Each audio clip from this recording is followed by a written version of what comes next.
സ്ഥാനാർത്ഥി പ്രഖ്യാപനവും വളരെ നേരത്തെ തന്നെ നടന്നു. അതിൻ്റെ അടിസ്ഥാനത്തിൽ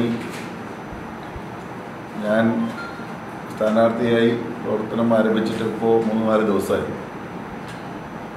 ഈ ദിവസം നമ്മൾ പ്രഖ്യാപനം വരുന്ന ദിവസം 11-ാം തീയതി കരുനാഗപ്പള്ളിയിലായിരുന്നു.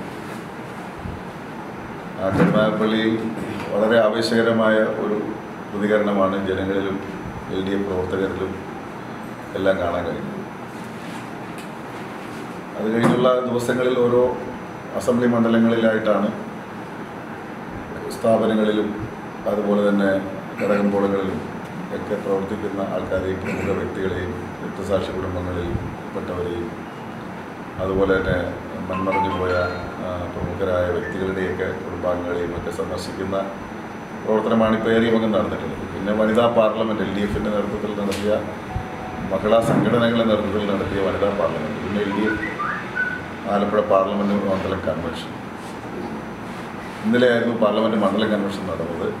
ഏറ്റവും കേരള രാഷ്ട്രീയത്തിലെ ഏറ്റവും സീനിയറായ ജനനേതാവ് VS ആണ് തെരഞ്ഞെടുപ്പ് കൺവെൻഷൻ നടന്നത്. അതോടുകൂടി തെരഞ്ഞെടുപ്പ് പ്രവർത്തനങ്ങളെല്ലാം LDF വളരെ മുൻപന്തിയിലാണ്. ആ നിലയിൽ തെരഞ്ഞെടുപ്പ് പ്രവർത്തനത്തിലൂടെ ലഭിച്ചിരിക്കുന്ന ഈ ഊർജം LDF വിജയം സുനിശ്ചിതമാക്കിയിരിക്കുകയാണ്. 20 അസംബ്ലി മണ്ഡലങ്ങളിലും ഇതാണ് പൊതുവെ കാണാൻ കഴിയുന്നത്. എല്ലായിടത്തും LDF സ്ഥാനാർത്ഥി പ്രഖ്യാപനം മുൻകൂട്ടി നടത്തി സ്ഥാനാർത്ഥികളും പ്രവർത്തകരും രംഗത്തിറങ്ങി നല്ല പ്രവർത്തനമാണ് ഇവിടെ കാഴ്ചവെച്ചുകൊണ്ടിരിക്കുന്നത്.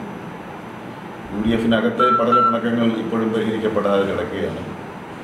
സ്ഥാനാർത്ഥി നിർണയവും അവർക്ക് ഒരു തീരുമാനങ്ങളിലേക്ക് എത്തിച്ചേരാൻ ഇതുവരെയും കഴിഞ്ഞിട്ടില്ല. മനസ്സിലാക്കുന്നത് ഇനിയും നീണ്ടുപോകും എന്നാണ്. പലയിടങ്ങളിലും പല സ്ഥാനാർത്ഥികളുടെയും പോസ്റ്ററുകളും പ്രചരണങ്ങളും അവർ എടുക്കുന്നു. ഈ പ്രക്രിയ നടന്നുകൊണ്ടിരിക്കുകയാണ്. ചിലരുടെയൊക്കെ ഫ്ലക്സുകൾ വളരെ മുൻകൂട്ടി വെച്ചിരുന്നു. അതെല്ലാം ഇപ്പോൾ എടുത്തുകൊണ്ടിരിക്കുകയാണ്. ഇപ്പോൾ ഇന്നലെ ഇന്നുമൊക്കെ ആയിട്ട് വേറെ പലരുടെയും പേരുകൾ പല മണ്ഡലങ്ങളിലും വരുന്നുണ്ട്, പ്രത്യക്ഷപ്പെടുന്നുണ്ട്, പോസ്റ്റർ എഴുതുന്നുണ്ട്, നോട്ടീസ് എടുക്കുന്നുണ്ട്, അതുപോലെ ഫ്ലക്സുകൾ വയ്ക്കുന്നുണ്ട്. അപ്പോൾ അത് എടുത്തുകൊണ്ടിരിക്കുകയാണ്. അങ്ങനെ എടുക്കുക വയ്ക്കുക എന്നുള്ള പ്രക്രിയ ഇപ്പോൾ കേരളത്തിലുടനീളം നടന്നുകൊണ്ടിരിക്കുകയാണ്. ഞങ്ങളെ സംബന്ധിച്ചിടത്തോളം ഞങ്ങൾക്ക് ആത്മവിശ്വാസം ഇതെല്ലാം കാണുമ്പോൾ കൂടുതൽ വർദ്ധിച്ചുകൊണ്ടിരിക്കുകയാണ്. ഇതുതന്നെയാണ് LDFിൻ്റെ മുതിർന്ന നേതാക്കന്മാർ സഖാവ് കാനൻ രാജേന്ദ്രനും സഖാവ് കോടിയേരി ബാലകൃഷ്ണനും ഉൾപ്പെടെയുള്ള നേതാക്കന്മാർ പറഞ്ഞതുപോലെ 20 പാർലമെൻറ്റ് സീറ്റിലും LDF ജയിക്കാവുന്ന സാഹചര്യമാണ് ഉരുത്തിരിഞ്ഞു വന്നിട്ടുള്ളത്. അതേ അനുഭവമാണ് ആലപ്പുഴ പാർലമെൻറ്റ് മണ്ഡലത്തിലും കാണാൻ കഴിയുന്നത്. ഇറങ്ങിയിടത്തോളം നടത്തിയ പ്രവർത്തനങ്ങൾ വെച്ച് നോക്കിയാൽ, നടന്നിട്ടുള്ള പ്രവർത്തനങ്ങൾ വെച്ച് നോക്കിയാൽ വളരെ വലിയ ഭൂരിപക്ഷത്തിൽ LDF ഈ ആലപ്പുഴ പാർലമെൻറ്റ് മണ്ഡലം വിജയിക്കും, UDF നിന്ന് തിരിച്ചു പിടിക്കും എന്ന് ഉറച്ച വിശ്വാസമാണ് പ്രവർത്തനങ്ങളിലൂടെ നേടാൻ കഴിഞ്ഞിട്ടുള്ളത്. അതുപോലെ അദ്ദേഹത്തിൻ്റെ ഫേസ്ബുക്ക് പേജുകളൊക്കെ വളരെ ആക്റ്റീവായി അദ്ദേഹം സൈക്കിളിൽ ഓടുന്ന പിന്നെ അങ്ങനെ ഒരുപാട് തെരഞ്ഞെടുപ്പിന് മുന്നോടിയായി സാധാരണ അദ്ദേഹം സ്വീകരിക്കാറുള്ള ഒരുപാട് മാർഗങ്ങൾ കണ്ടിരുന്നു. മത്സരിക്കുമോ എന്നതിന് വേണ്ടിയിട്ടുള്ള തയ്യാറെടുപ്പുകളായിരുന്നു മൊത്തത്തിൽ അദ്ദേഹം നടത്തിയിരുന്നത്. ഫേസ്ബുക്ക് പേജിലൂടെ അദ്ദേഹത്തിന് തന്നെ വിനിയാകുന്ന ചില പോസ്റ്റുകളാണ് അദ്ദേഹം ഇട്ടത്. കാരണം 87 തുടങ്ങിയ ബൈപ്പാസ് പൂർത്തീകരണത്തിലേക്ക് എത്തുന്നു എന്നൊക്കെ പറഞ്ഞാൽ 87 തുടങ്ങിയെന്ന് പറഞ്ഞാൽ 13 വർഷക്കാലം MLAയും 10 വർഷക്കാലം MP ഉള്ളിൽ അദ്ദേഹം തന്നെയാണ് നമ്മുടെ മണ്ഡലത്തിൻ്റെ ആലപ്പുഴയിൽ പ്രതിനിധീകരിച്ച ആൾ. അപ്പോൾ അദ്ദേഹത്തിന് നെഗറ്റീവായ ഒരു ഫേസ്ബുക്ക് പോസ്റ്റാണ് യഥാർത്ഥത്തിൽ അദ്ദേഹം വന്നത്. എന്നാലും പക്ഷെ അതിനൊക്കെ വേണ്ടി പുള്ളി ഒരുങ്ങുന്നതിൻ്റെ ലക്ഷണങ്ങളാണ്. മത്സരിക്കത്തില്ല എന്നൊരു ഘട്ടത്തിൽ പോലും അദ്ദേഹം പറഞ്ഞിരുന്നില്ല. മാറിയത് എന്താണെന്നുള്ളവരും അദ്ദേഹത്തിനെ അറിയാവുള്ളൂ, എനിക്കറിയാൻ പറ്റും. പ്രചാരണ പ്രവർത്തനങ്ങൾ നല്ല പ്രവർത്തനം നടക്കുന്ന വേറെ സ്ഥലങ്ങളുണ്ട്. അതിൽ നിന്ന് ചിലതെല്ലാം പകർത്തി അരുവിൽ നടത്താറുണ്ട്.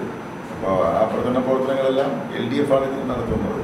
സ്ഥാനാർത്ഥി അവർ നിശ്ചയിക്കുന്ന പ്രവർത്തനങ്ങളാണ് നടത്തുന്നത്. ഇവരുടെ പ്രവർത്തനം വളരെ നിരാശാജനകമായിരുന്നു. അദ്ദേഹം പാർലമെൻറ്റ് മെമ്പർ എന്ന നിലയിലും അതുപോലെ ഒരവസരത്തിൽ ആ ഒരു ഇളവ് അനുവദിപ്പിക്കാൻ പോലും അവരെ കൂടി കഴിഞ്ഞില്ല. അപ്പോൾ വളരെ നിരാശാജനകമായ പെർഫോമൻസാണ് ഉണ്ടായത്. കഴിഞ്ഞ 2006 ഗവൺമെൻറ് കാലത്ത് GS ഗവൺമെൻറ് കാലത്ത് റെയിൽവേ വാഗൺ ഫാക്ടറി നിർമ്മിക്കുന്നതിന് വേണ്ടി റെയിൽവേയുമായി കേരള സർക്കാർ മെമ്മോറാണ്ടം ഓഫ് എഗ്രിമെൻറ്റ് വെച്ചതാണ്.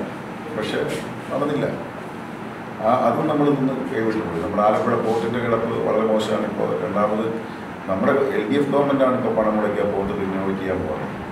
അതുപോലെ തന്നെ നമ്മുടെ ബൈപ്പാസ് വളരെ ഇന്നും പൂർത്തീകരിക്കപ്പെടാതെ കിടക്കുന്നതിൻ്റെ മുഖ്യ കാരണം റെയിൽവേയുടെ അനുവാദം വൈകിയതുകൊണ്ടാണ്. അതെല്ലാം സമയാസമയങ്ങളിൽ ഇടപെട്ട് ജനപ്രതി എന്തെങ്കിലും വാങ്ങിയെടുത്തിരുന്നെങ്കിൽ നമുക്ക് ബൈപ്പാസ് പൂർത്തീകരിച്ച് യാത്ര ചെയ്യാമായിരുന്നു. അപ്പോൾ MP എന്ന നിലയിൽ അദ്ദേഹത്തിൻ്റെ പ്രവർത്തനം വളരെ നിരാശാജനകമാണ്. അത് പറയാതിരിക്കാൻ പാടില്ല.